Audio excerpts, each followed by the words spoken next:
રંગ રાસ અને રિવાજોનો અનોખો સંગમ। મિત્રો વાત કરીશું આપણે છોટાઉદેપુર જિલ્લાનું। છોટાઉદેપુર જિલ્લામાં અત્યારે આદિવાસી લોકો હોળીના તહેવારો માટે અનેક જે રીતિ રિવાજો એમ કહેવાય કે એ વિસ્તારમાં અત્યારે મેળાઓ જે ભરાઈ રહ્યા છે અને મેળાઓમાં જે એ વિસ્તારના નેતાઓ પણ સામેલ થઈ રહ્યા છે। મિત્રો વાત કરીશું છોટાઉદેપુર જિલ્લાના લોકસભાના સાંસદ જસુ રાઠવા। જસુ રાઠવા રંગ રાસ અને રિવાજોનો અનોખો સંગમ એમ કહીને એ વિસ્તારમાં રેલી કાઢી અને રેલી દરમિયાન જસુ રાઠવાને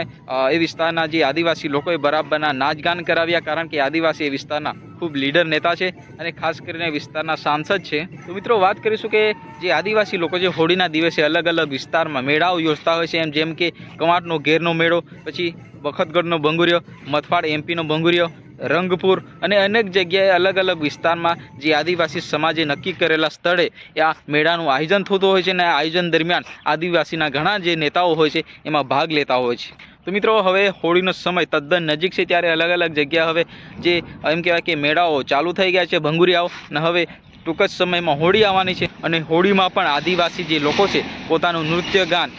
જેમ કે ગેરૈયાઓ બનીને આખા એમ કહેવાય કે વિસ્તારમાં જે એમનું રેલીનું આયોજન થતું હોય છે અને રેલી દરમિયાન એમના પારંપરિક ઓજારો હોય કે પછી એમના ઢોલ નગારાઓ તમામ જે વસ્તુઓ વગાડીને નાચગાન કરતા હોય છે। તો મિત્રો તમે મારો વિડીયો જોયો હોય તો વિડીયોને લાઈક કરો, ચેનલને સબસ્ક્રાઈબ કરો, વધુમાં વધુ શેર કરો। મિત્રો તમે જો સાચે જ હોળીની મોજ માણવી હોય તો કવાંટ ઘેરના મેળામાં જરૂર ભાગ લેજો, કારણ કે ઘેરનો મેળો જે વિશ્વભરમાં પ્રખ્યાત છે, ત્યાં દેશ વિદેશથી લોકો આવતા હોય છે અને ક્યાંકની વિસ્તારમાં જે ઘેરનો મેળો છે વિશ્વ પ્રખ્યાત મેળો બની ગયો છે, કારણ કે વિદેશના ગોરા લોકો પણ આ જે પ્રોગ્રામનો ભાગ લેતા હોય છે। તો મિત્રો આદિવાસી લોકો છે પોતાની પરંપરાગત જે રીતો છે એ અત્યાર સુધી જાળવી રાખી છે અને ક્યાંક ને ક્યાંક આદિવાસી લોકો છે એ આખા સમાજને સંદેશો આપતા હોય છે અને ક્યાંક ને ક્યાંક જે આદિવાસી લોકો છે એ મૂળ જળ જંગલ જમીન સાથે એમનો નાતો અને જળ જંગલ જમીનને જ પોતાની દેવી દેવતા માનતા આ આદિવાસી લોકો અત્યારે દેશ અને વિદેશમાં પ્રચલિત બન્યા છે, કારણ કે આ મેળાઓ દરમિયાન તમામ જે વસ્તુઓનો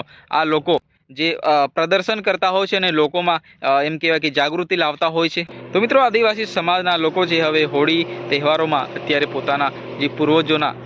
જે વારસાગત રિવાજો છે એ જાળવી રાખવા માટે અત્યારના જે નવયુવાનો પણ હવે જે રીતના પરંપરાગત વેશભૂષામાં અત્યારે હોળીના તહેવારોમાં ભંગિયાના મેળાઓમાં અત્યારે એ પ્રદર્શન કરી રહ્યા છે અને વિસ્તારમાં અત્યારે રેલીનું આયોજન અને વિસ્તારમાં જે ભંગિયાનો હાટ એમ કહેવાય કે મેળાઓ યોજાઈ રહ્યા છે। મિત્રો ફરી મળીએ નેક્સ્ટ વિડીયોમાં, ત્યાં સુધી જય હિન્દ।